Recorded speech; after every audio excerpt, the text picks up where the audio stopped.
Hey, I'm Brad. Welcome to another episode of Overkill Reviews, Banger's weekly metal review show. So this is where we usually do personal updates, but I usually don't really have anything interesting, especially during quarantine. But this week, I actually do. I just launched my own metal brand where I'm selling metal goods and stuff. I have some really exciting plans. It's called Altars of Bradness. Get it? Well, the first item is up for sale now. It's an HM2 wallet, so you can carry that chainsaw tone in your pocket. So if you want to get it, links in the description below. Also follow me on Instagram at Altars of Bradness. And I also recently started working with Carnifex. So now I work for Brand of Sacrifice, Carnifex, Of Sulfur, Carcosa. Go check out all those bands if you are so inclined. Also, if you're so inclined, subscribe and check us out on Patreon. We'd appreciate it very much. This week, I'm reviewing, fuck, man. What do I even say here? They're like the most legendary death metal band. Yeah, come on. Come on. Banish from existence, inhumane harvest, subjugation of the victim of the we control. Inhumane harvest, surgical precision taking all that will be sold.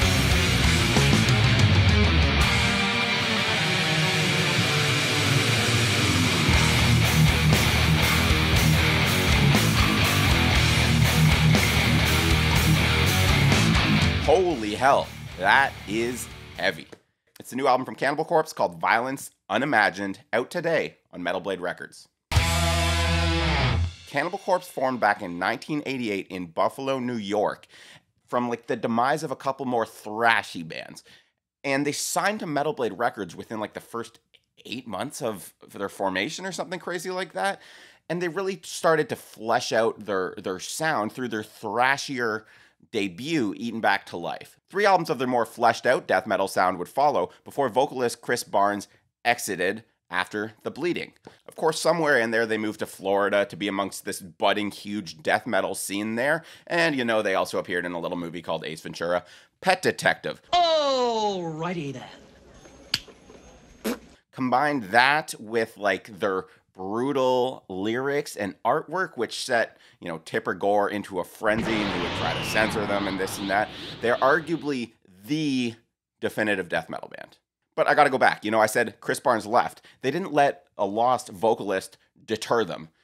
Monstrosity singer George Corpse Grinder Fisher would join for Vile, and he's still with them up until this, which is their 15th studio album. For this album, they actually had a lineup change on guitars, which is the only, lineup changes they've had other than that initial vocal switch. The drummer Paul Mazurkiewicz and bassist Alex Webster are original members. Similar to the vocalist change, none of these guitarist changes have ever derailed the band. This time around, they have longtime producer Eric Rutan coming in on guitar. Will they finally falter? Unlikely, but let's find out.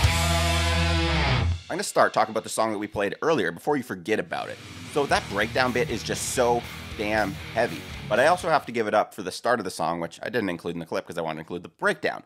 But I love the opening so much because drummer Paul Mazurkiewicz is just like playing these really tasteful fills in and around this like really frantic riff. He also does that on the closing song on the album, The Cerements of the Flayed, but the riff is a little bit more controlled, which makes his like perfect placement all that more impressive. It's so much easier to like dissect what's going on, so he really has to be in the pocket. Drummers love to say that.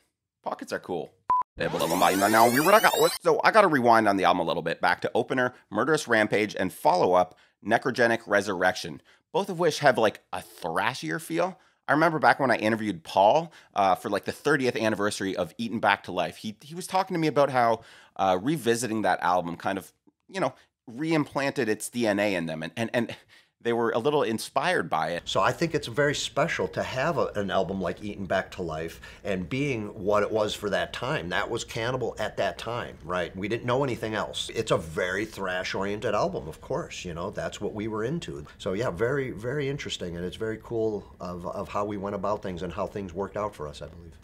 You can hear that thrashy inspiration in this album, but especially in those 2 songs. Necrogenic also has this riff that leans on like the mellow death side of things, at least, as far as Cannibal Corpse goes, which really makes the breakdown that hits right after that much heavier. So I'm about to play a clip for you that shows the thrash right into the mellow death, right into the breakdown, because Cannibal Corpse conveniently laid them out like boop, boop, boop, or boop, boop, boop, so that I can play them for you in this clip. So check it out. Regeneration, uncompromised, death giving life, horrific worship, the flesh is pain, bleed on the forever he lies. They will die, he will rise, the enemies to our side.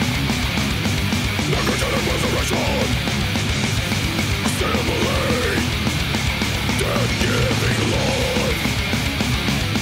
Magnetar resurrection, mutilate.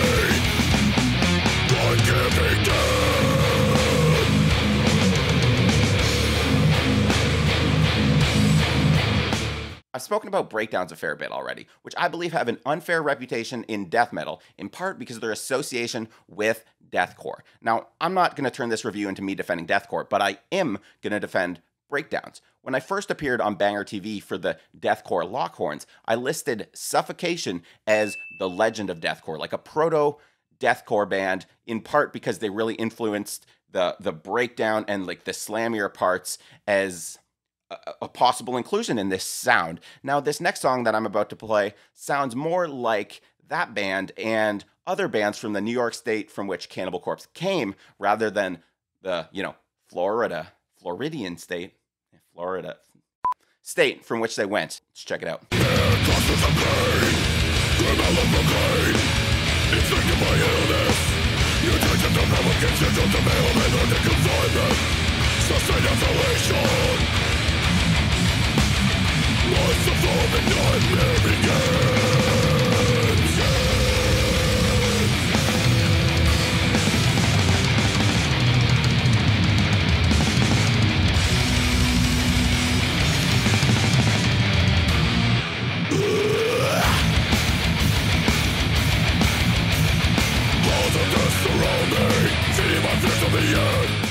That chugging and string bends meets pinch harmonics is as close as these death metal brutes get to brutal death metal on this album. The song just kicks right into this with like these percussive vocals like wrapping around the brutal crushing music, and once again drummer Paul Mazurkiewicz takes over and turns this transition into a damn drum clinic. That was one of 3 songs that Eric Rutan wrote, but was less immediately recognizable as such compared to the song Ritual Annihilation, which kind of brings Cannibal Corpse closer to like, Hate Eternal or Morbid Angel, with this like angular cosmic evil to it. However, it still feels distinctly Cannibal Corpse.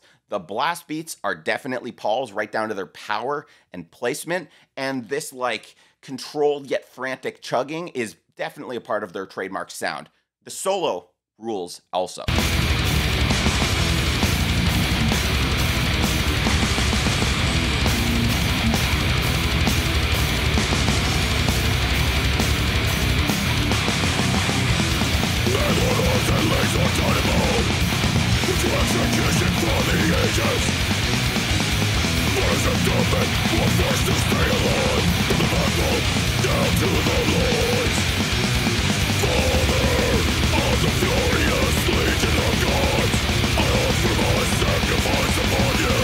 Back to thrash here for a bit. So the songs Follow the Blood and Inhumane Harvest, which I played earlier, they both start out like they're about to fly into thrash territory before settling into more of like a groovy death metal bedrock.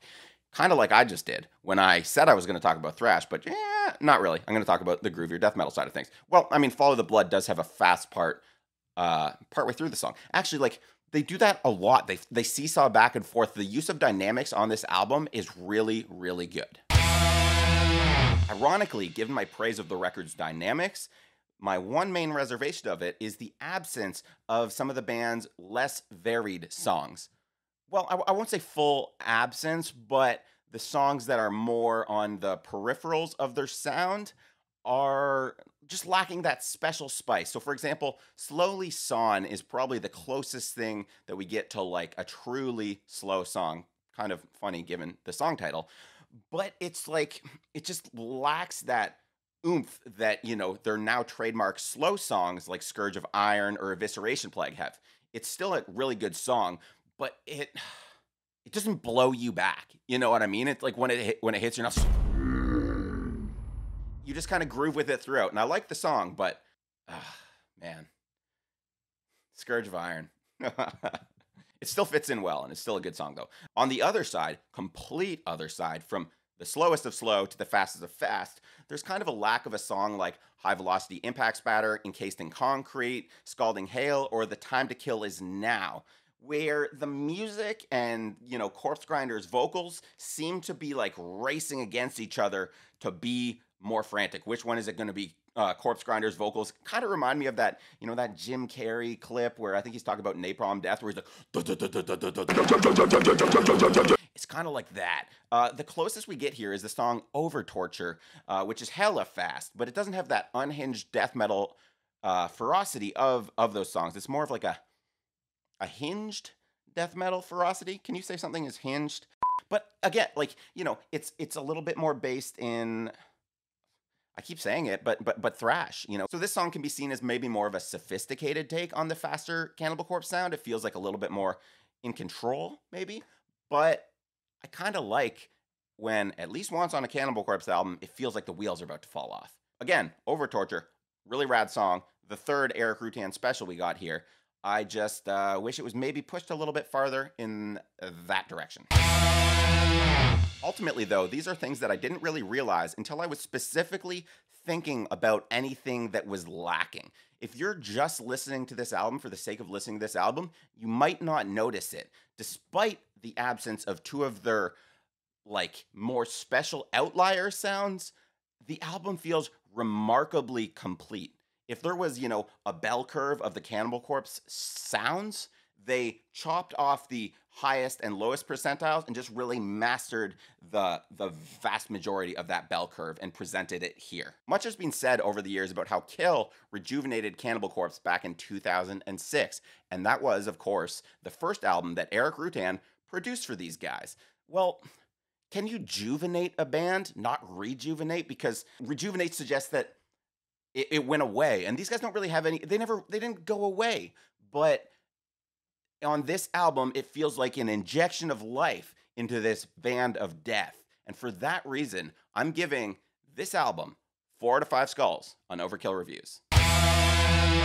Shoutout. So, I've got a lot of shoutouts for you this week, so I'm going to go really fast. First off, we've got Zao and their album, The Crimson Corridor, which they self-released last week. These guys are like metallic hardcore legends, and they're still firing on all cylinders. They've managed to update and incorporate new stuff into their sound without ever losing themselves. Classic band. I'm sure this album is going to be a classic in due time. Check it out. Next up, we're coming to this week, where To The Grave released Epilogue on Unique Leader Records. They're an Australian deathcore band. They're really good, man. And this album is like a reissue, I believe, of their last album with some new songs. And, the new songs that I've heard are awesome. I can't wait for their next proper full length. We've got another Metal Blade Records record, ENDSEEKER, and their album Mount Carcass, which is a hard-ass album name. And if they're like an HM2 death metal band, it makes sense, that they're releasing an album on the same day as Cannibal Corpse. It's like you got two different sides of the death metal coin. Check that out. If you like Cannibal Corpse, there's a better chance that you'll like that than most things on my shoutout list, which is, kind of varied. Anyway, up next, we've got another one from this week, While She Sleeps, and their album Sleeps Society. It's hard to say double S's without just sounding like a snake. On Spine Farm Records. They are like a metalcore band. They incorporate elements outside of that, a little bit of new metal here, a little bit of like alt rock. They're a super like DIY band. I've seen them live, and their DIY spirit really pervades, and they were really nice when I met them. But yeah, they're one of the cooler bands of the modern metalcore scene, if you ask me. And now we've got a couple from next week, because I got plenty for you. Dude, I got a lot of shoutouts for you. You're welcome. We've got Left to Suffer and their EP On Death, which they're self-releasing. These guys are like this like deathcore powerhouse with like a little bit of maybe a little bit of a new metal edge.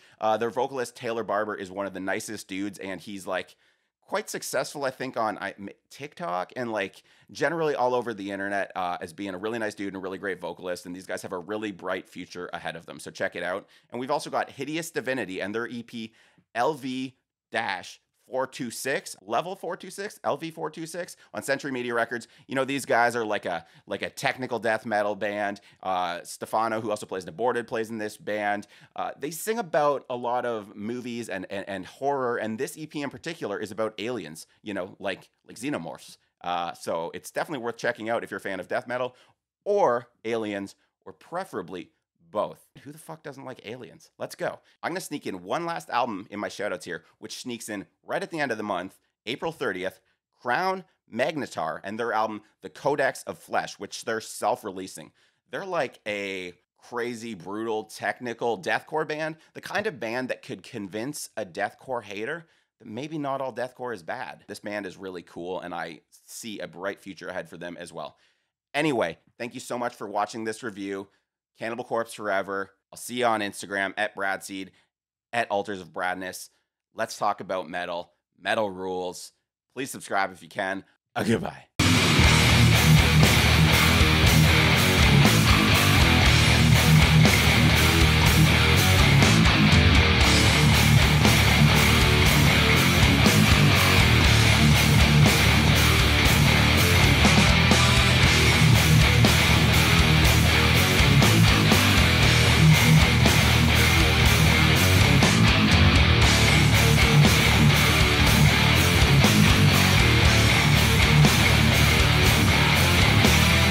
Numbers of the missing rise.